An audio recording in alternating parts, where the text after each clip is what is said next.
Hello everyone, welcome to competitive exams tech prep. मेरा नाम पुष्पांजलि है और आज की इस वीडियो में मैं आपके साथ डिस्कस करने जा रही हूँ फीचर्स ऑफ जावा को, जिसकी हम बात करेंगे एडवांस जावा टेक्नोलॉजी सब्जेक्ट के अंदर। सो बहुत इंपॉर्टेंट वीडियो है आपके एग्जाम पॉइंट ऑफ व्यू से। अभी तक आप मेरे चैनल पर जुड़े नहीं हैं तो जुड़ जाइए, कर लीजिए चैनल को सब्सक्राइब और बेल बटन को प्रेस कर दीजिए, जिससे आने वाली वीडियोज़ की नोटिफिकेशन आपको मिलती रहे और ऐसी यूजफुल वीडियोज़ आप देख पाएँ। आप मुझे टेलीग्राम पे फॉलो कर सकते हैं, जहाँ पे मैं नोट्स प्रोवाइड करती हूँ। लिंक डिस्क्रिप्शन बॉक्स में मिल जाएगा, वहाँ से चेक करके ज्वाइन कर सकते हैं। एडवांस जावा की पूरी प्लेलिस्ट को फॉलो करने के लिए भी लिंक डिस्क्रिप्शन बॉक्स में मिलेगा, वहाँ से आप पूरा वीडियो को सीक्वेंशियली एक्सेस कर सकते हैं। चलिए स्टार्ट करते हैं अपने टॉपिक को, जो है फीचर्स ऑफ जावा। तो प्रीवियस वीडियो में हमने बात की थी कि जावा क्या होता है, उसका डेवलपमेंट किस तरह से हुआ था। अगर वो वीडियो नहीं देखी है तो आप प्लेलिस्ट में जाके चेक कर सकते हैं, वहाँ से आपको वीडियो मिल जाएगी। तो आज हम बात करेंगे फीचर्स ऑफ जावा पे, यानी जावा में हमारा कौन कौन से फीचर्स हैं। चलिए बात करते हैं जावा के फीचर्स पे। तो जावा के फीचर्स में सबसे पहला फीचर आता है कि जावा हमारी कंपाइल्ड और इंटरप्रेटेड लैंग्वेज है। यानी इसमें हमारा क्या है, कंपाइल भी होगा और इंटरप्रेटेड यानी इंटरप्रिटेशन भी यहाँ पे होने वाला है। तो जनरली हम अगर कंप्यूटर लैंग्वेजेस की बात करें तो क्या होता है, यूजुअली जो कंप्यूटर लैंग्वेजेस होती हैं या तो कंपाइल्ड होती हैं या फिर इंटरप्रेटेड होती हैं। लेकिन जावा जो है उसमें ये फीचर है कि ये हमारी कंपाइल्ड भी है और इंटरप्रेटेड लैंग्वेज भी है। तो सबसे पहले होता क्या है कि जावा कंपाइलर जो है, जब हम अपने प्रोग्राम को जावा प्रोग्राम को बना रहे होते हैं, तो जावा प्रोग्राम को बनाने के बाद अब उसको जब एग्जीक्यूट कराना होता है तो सबसे पहले उस प्रोग्राम को, उस सोर्स कोड को जावा कंपाइलर क्या करता है, ट्रांसलेट करता है बाइट कोड इंस्ट्रक्शन में। यानी जावा जो है वो क्या करेगा, जावा में हमारा जो कंपाइलर लगा होता है, कंपाइलर का काम होगा कि सोर्स कोड को बाइट कोड इंस्ट्रक्शन में कन्वर्ट करना। लेकिन ये जो बाइट कोड इंस्ट्रक्शन होगा ये हमारा मशीन इंस्ट्रक्शन नहीं होगा, यानी इसे हम डायरेक्टली मशीन पे एग्जीक्यूट नहीं कर सकते हैं। तो मशीन पे एग्जीक्यूट करने के लिए हमें इसे मशीन इंस्ट्रक्शन में कन्वर्ट करना पड़ेगा, जिसका जो कि कौन करेगा, वो करेगा हमारा जावा इंटरप्रेटर। तो जावा इंटरप्रेटर क्या करेगा, हमारे इस बाइट कोड इंस्ट्रक्शन को मशीन कोड में कन्वर्ट कर देगा। तो डायरेक्टली आप इसे क्या कर पाएंगे, किसी भी मशीन पे एग्जीक्यूट कर पाएंगे। ठीक है। सो इसीलिए कहा जा रहा है कि जावा हमारी क्या है, कंपाइल्ड और इंटरप्रेटेड लैंग्वेज है, क्योंकि यहाँ पे हम दोनों ही चीज़ों का इस्तेमाल कर रहे हैं अपने सोर्स कोड को एग्जीक्यूट करने के लिए, कंपाइलर का भी और इंटरप्रेटर का भी। यानी सबसे पहले कंपाइलर क्या कर रहा है, हमारे सोर्स कोड को बाइट कोड इंस्ट्रक्शन में कन्वर्ट कर रहा है, और इस बाइट कोड इंस्ट्रक्शन को जावा इंटरप्रेटर मशीन कोड में कन्वर्ट कर दे रहा है, जिससे इजीली वो मशीन पे एग्जीक्यूट हो पाए। आई होप आपको समझ में आ गया होगा।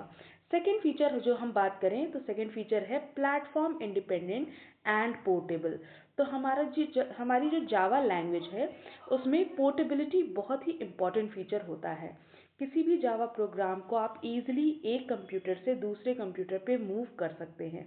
यानी अगर आपको जावा प्रोग्राम को अगर क्या करना है, किसी अदर कंप्यूटर पे रन कराना है, तो आप इजीली उसको किसी अदर कंप्यूटर पे रन करा सकते हैं। यानी जावा हमारी किस तरह की होती है, पोर्टेबल होती है।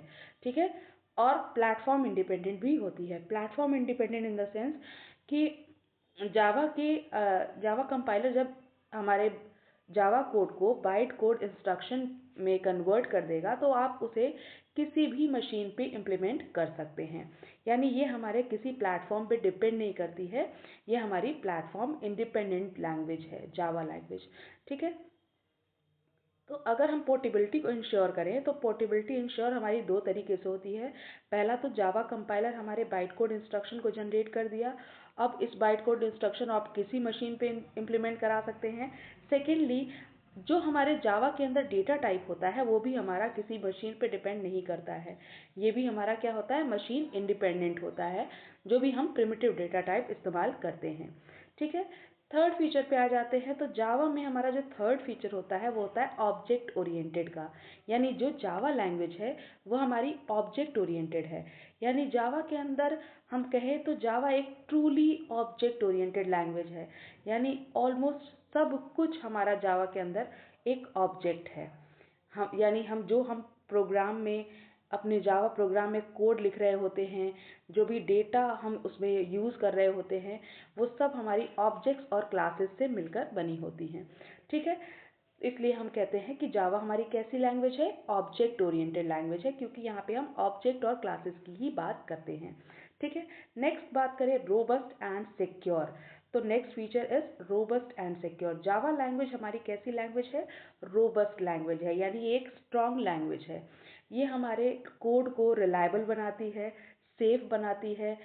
किसी तरह से अगर हम देखें तो ये हमारे जावा सिस्टम जो है वो सिर्फ हमारे मेमोरी एक्सेस को वेरीफाई नहीं करती है सिक्योरिटी पर्पज से, और क्या करती है, हमारे किसी भी जावा एप्लेट को, जावा एप्लेट मैंने प्रीवियस वीडियो में बताया था, जावा एप्लेट क्या होती है, छोटे छोटे प्रोग्राम्स होते हैं हमारे जावा के अंदर, उन प्रोग्राम्स को भी हमारे वायरस से बचाती है। यानी वायरस हमारे किसी भी तरह से एप्लेट से कम्युनिकेट ना कर पाए, इसका भी ध्यान रखेगा हमारा जावा लैंग्वेज। इसलिए कहा जाता है कि जावा एक सिक्योर लैंग्वेज है।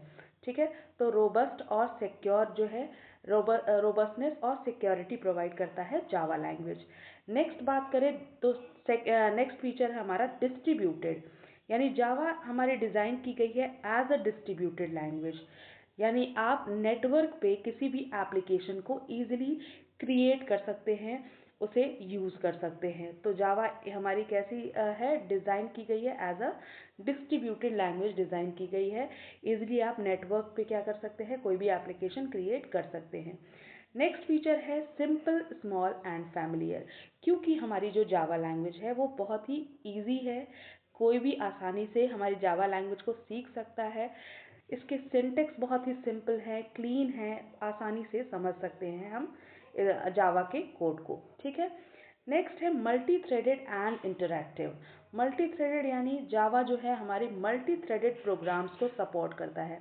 अब ये मल्टी थ्रेडेड प्रोग्राम्स कौन से होते हैं, ऐसे प्रोग्राम जिसमें हमारा किसी भी एक टास्क को फिनिश करने से पहले हम दूसरे टास्क को आसानी से शुरू कर सकते हैं। ठीक है, यानी यहाँ पे हमें किसी एक टास्क को शुरू करने के लिए दूसरे टास्क को हमें वेट नहीं करना है।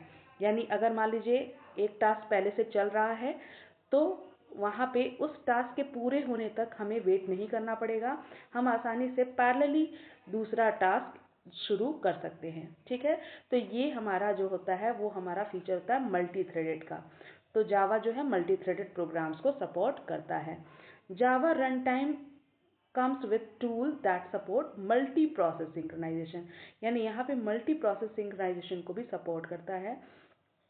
इसीलिए हमारा ये एक तरह से इंटरैक्टिव सिस्टम बन जाता है। ठीक है, हमारे सिस्टम को इंटरैक्टिव बनाता है Java language. Next feature is high performance.